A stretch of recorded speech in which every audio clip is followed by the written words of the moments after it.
नमस्कार. आज पुन्हा एकदा दोन कविता घेऊन आलो आहे.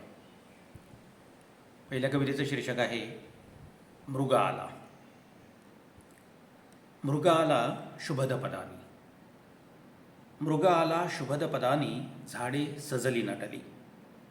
मृग आला शुभदपदानी, झाडे सजली नटली.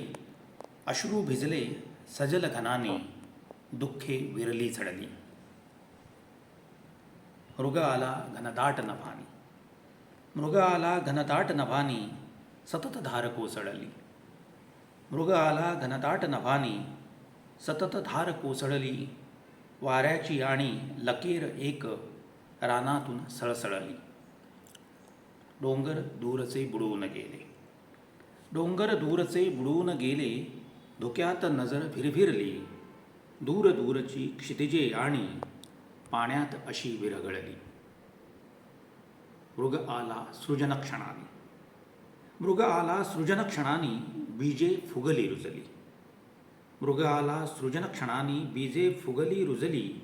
नवीन जगाची एक शक्यता मला त्यातून आकळली. दोन आसवे अशीच माझ्या, दोन आसवे अशीच माझ्या डोळ्यांतूनही घरंगळली. तुम्ही पाहिली किंवा नाही, माझी मला ती जाणवली. घनगर्द नभाची अशीच माया, घनगर्द नभाची अशीच बाधा, काया काया सावळली. घनगर्द नभाची अशीच बाधा, काया काया सावळली. सूर्योदयाची धूसर शक्यता सपशेल आता मावळली.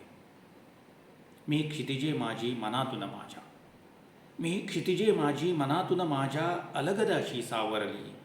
मी क्षितिजे माझी मनातून माझ्या अलगद अशी सावरली. आणि निघण्या दूर दूरही कामे सगळी आवरली.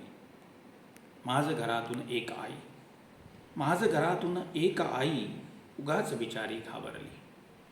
माझ घरातून एक आई, उगाच बिचारी घाबरली. ओले भिजवून नयन दिने, वात अशी ही पेटवली. आता ही दुसरी कविता.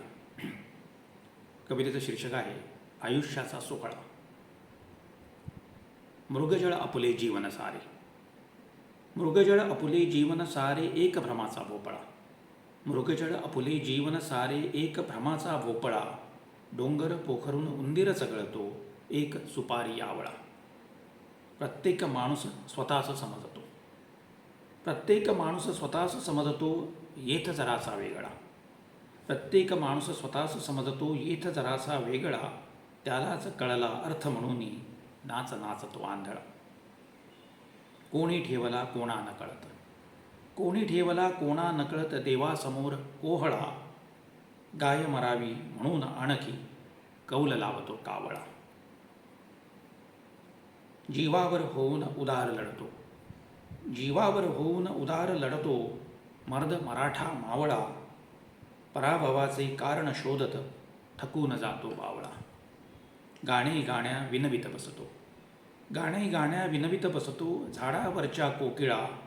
निराश होऊन आणि करतो गळा आपुला मोकळा. पकडून घेतो चिमटीमध्ये, पकडून घेतो चिमटीमध्ये आनंदाच्या ओघळा.